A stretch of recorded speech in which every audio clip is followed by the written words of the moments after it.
saya menjadi desainer, tentunya saya belajar tentang sekolah fashion. Dari belajar itu saya awalnya kan bekerja di bank gitu ya, sebagai banker selama beberapa puluh tahun, sudah lama juga ya.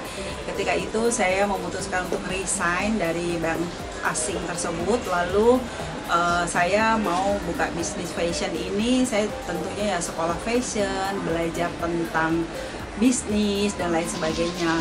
Ketika itu juga saya ikut dalam kemitraan dengan Kementerian Perdagangan, Kementerian Perindustrian, dan beberapa asosiasi lainnya seperti IPMI, UAPI, dan lain sebagainya. Banyak sekali komunitas yang saya ikuti, sehingga di situ saya banyak sekali mengikuti pelatihan-pelatihan yang dibawakan oleh beberapa kementerian tersebut gitu.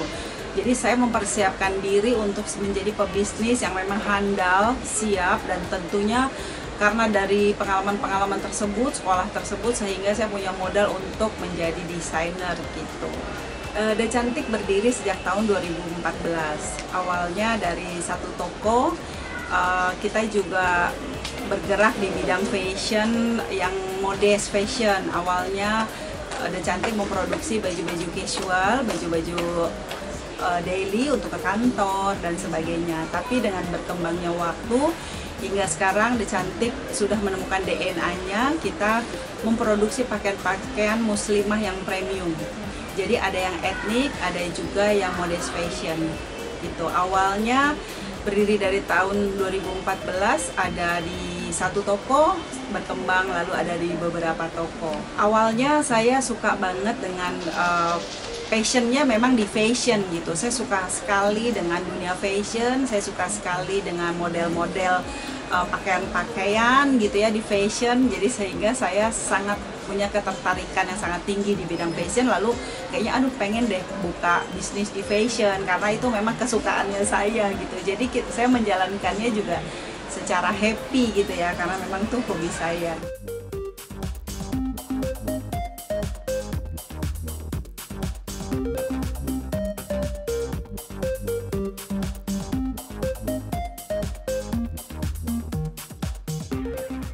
Untuk saat ini saya fokus di premium and ethnic muslim dress.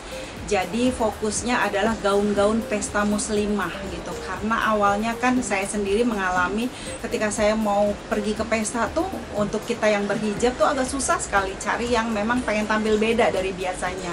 Mungkin kalau keseharian kan saya tampilnya casual gitu, tapi kalau ketika mau pesta kan tampilannya mau yang berbeda lagi gitu kan. Nah, saya susah sekali mencari baju yang memang untuk pesta. Nah, di latar belakang itu saya membuat gaun-gaun pesta yang memang The Cantik mempunyai ciri khas sendiri, yaitu kita banyak menggunakan handmade, yaitu dari ada yang bordir, aplikasi payet, maupun bahan-bahannya juga yang limited karena kita nggak memproduksi banyak gitu. Jadi benar-benar limited dan untuk benar-benar orang yang suka fashion untuk pergi ke pesta. Bedanya The Cantik dengan yang lainnya, kita tuh kebanyakan menggunakan handmade tadi ya. Jadi mungkin kalau baju pesta muslimah itu kebanyakan wanita yang seperti itu gitu ya. Tetapi yang membedakan adalah yang sentuhan-sentuhan handmade tadi tentunya. Yang satu secara dari material yang limited, yang kedua adalah banyak menggunakan sentuhan-sentuhan tangan itu, yang tentunya orang mau bikin juga jadi gak bisa samanya persis karena setiap sentuhan tangan pasti berbeda gitu.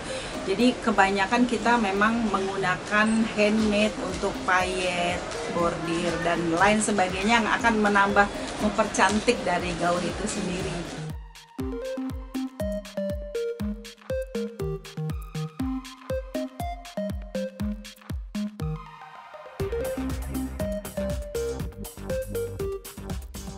Kalau The Cantik itu kan memang karena saya sadar untuk kalangan harganya juga lumayan gitu ya. Jadi saya ingin sekali customer The Cantik tuh lebih mengenal atau lihat langsung buatan kita gitu ya. Brand kita tuh bahannya seperti apa dan lain sebagainya, desainnya seperti apa. Sehingga strategi bisnis yang di awal adalah saya sering pameran-pameran gitu. Kalau di Jakarta, di JCC misalnya, atau ketika ada event-event besar selalu saya ikut. Ya, ada event besar, selalu fashion show, dan ikut ke pameran tersebut. Dan saya juga sering keliling Indonesia seperti ke Makassar, Banjarmasin, Kendari, dan kota-kota lainnya untuk berpameran supaya masyarakat di daerah juga menjangkau dari produk-produk The Cantik dan tentunya bisa melihat langsung produknya seperti apa. Jadi kebanyakan kalau mereka udah sekali lihat langsung, terus besoknya kan udah tahu tuh produknya The Cantik seperti apa dari bahannya dan lain sebagainya. Jadi mereka sekarang udah pesen by WA aja gitu, karena mereka sudah mengerti produk The Cantik seperti apa gitu. Jadi udah kenalan, udah ada nomornya, langsung mereka pesen by WA. Kebanyakan sih seperti itu. Jadi strateginya lebih ke exhibition, fashion show, juga ada di beberapa lokasi mendekatkan The Cantik kepada customernya, ada di beberapa titik, di beberapa department store, sehingga customer lebih mudah untuk menjangkau The Cantik. Rencana ke depan fokusnya sih semakin banyak orang mengenal The Cantik lagi di dalam Indonesia dulu gitu kan, di seluruh Indonesia lebih kenal lagi oleh produk The Cantik. Setelah itu pengen sekali kita go internasional, jadi pengen juga ekspor ke sana karena sebenarnya sudah ada permintaan, tetapi kitanya yang belum siap gitu ya ekspor tersebut. Tetapi dimulai dengan sudah ada keberanian, insya Allah bulan depan, bulan Februari, The Cantik akan ada fashion show di Indonesia, di New York Indonesia Fashion Week di bulan Februari, insya Allah, untuk memperkenalkan produknya. Dan kita juga ada mau bekerja sama di galeri yang ada di New York untuk kita memulai go internasional. Semoga harapannya produk The Cantik lebih dikenal lagi, bukan hanya di Indonesia tetapi lebih di seluruh mancanegara, dimulai di New York dan sekitarnya.